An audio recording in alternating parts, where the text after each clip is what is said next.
বন্ধুরা কেমন আছেন? আশা করি ভালো আছেন। একটা মানুষের সর্বাঙ্গীন বিকাশ কিভাবে হতে পারে? সর্বাঙ্গীন বিকাশ কাকে বলে? সর্বাঙ্গীন বিকাশ মানে প্রতিটা দিক তার বিকাশ হবে, বেড়ে যাবে। যেমন ব্যক্তিগত জীবন, দাম্পত্য জীবন, পারিবারিক জীবন, সমাজ জীবন, রাষ্ট্র জীবন, প্রত্যেকটা জীবন কিন্তু তার সুন্দর সুন্দর হয়ে উঠবে এবং সে মানুষটা একটা দেব মানুষও কিন্তু রূপান্তরিত হবে। এই দেব মানুষের রূপান্তরিত হওয়া দেখে পরিবারের প্রত্যেকটা সদস্যা সবাই কিন্তু মানে তাকে ফলো করে পরিবারটা একটা আশ্রমের মতন গড়ে তুলবে। শান্তি কোথায়? এক গাদা টাকা থাকলে, বাক্স ভরা টাকা থাকলে, ব্যাংক ভরা টাকা থাকলে শান্তি হয়? শান্তি তাতে হয় না।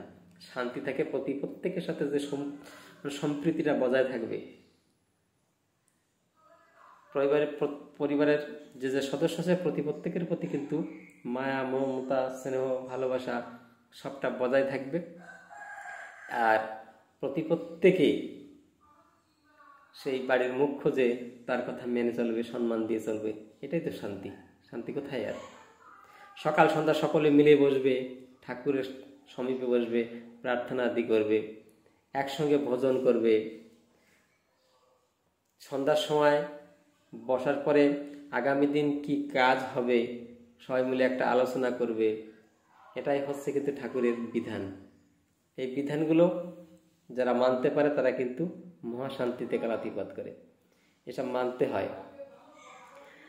আমাদের সংসারটা কিন্তু একটা ধর্মক্ষেত্র কিন্তু অন্য কিছু না। সংসারের ভিতরেই সব ধর্মক্ষেত্র। সংসার ছেড়ে সংসার ভালো লাগছে না, আমি এখানে থাকতে পারবো না, আমি চললাম, এই যে কথা, আমি সন্ন্যাস নিলাম, কি এটা করলাম সেটা করলাম, মঠে গেলাম, মন্দিরে গেলাম, চলে গেলাম, আমি বাড়ি থাকবো না, এই যে কথাটা। সংসারই ধর্মক্ষেত্র, কর্মক্ষেত্র। এই সংসার ছেড়ে ধর্ম করে সন্ন ছাড়া যেই। তাই সংসারকে আগে ভালো করতে হবে, আশ্রমের মতো গড়ে উঠতে হবে। এখানেই আশ্রম হবে, আর দেবতার বাস, সেই ভগবানের বাস এইখানেই হবে। তাই নতুন করে কোথাও যাওয়ার প্রয়োজন নাই।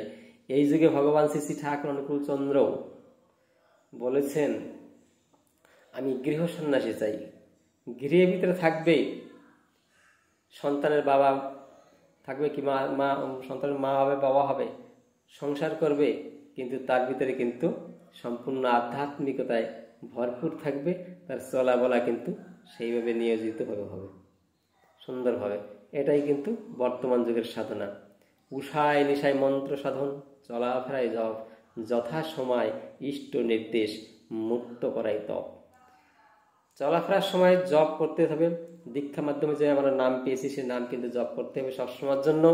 এবং চলাফেরার ভিতর দিয়ে উষায় নিশায় মানে সন্ধ্যা সকালে, উষায় নিশায় মন্ত্র সাধন মানে ঠাকুরের সমীপে বসে প্রার্থনা আদি করা, চলাফেরার ভিতরে জপ, কাজের ভিতরে জপ, সবসময় জপ চলতে থাকবে। উষায় নিশায় মন্ত্র সাধন, চলাফেরা জপ, যথাসময় ইষ্ট নির্দেশ মুক্ত করে তপ। ইষ্ট নির্দেশ মানে যখন ইষ্টের নির্দেশ যখন যেভাবে থাকে সেটা মাথায় করে নিয়ে সেটা পালন করতে। ঈশ্বরের কাজ কিন্তু সবসময় আমাদের করতে হয়, তাই কিন্তু সবসময় ভালো থাকে, কোনো অসুবিধা যখন হয় না। ঈশ্বরেরই ডাক এসেছে, তার কাজে সংগঠি, যোগান দিয়ে ধন্য হতই, হোক দলিত দুর্মতি। কত সুন্দর কথা শ্রী ঠাকুর অনুকূল চন্দ্র।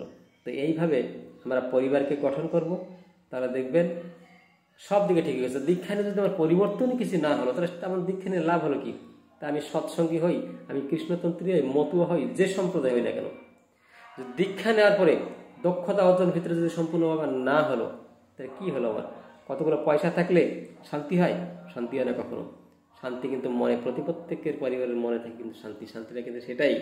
তাই সবাই গুরুর কথা মেনে চলতে হবে, ভালো গুরুর কাছে যেতে হবে, সৎ গুরুর কাছে যেতে হবে, জ্ঞানী গুরুর কাছে যেতে হবে, তাহলে সব শেখা যায়। সকলে ভালো থাকবেন। এক ভিডিওতে সব বলা যায় না। ভিডিওটি ভালো লাগলে লাইক, কমেন্ট, শেয়ার করবেন।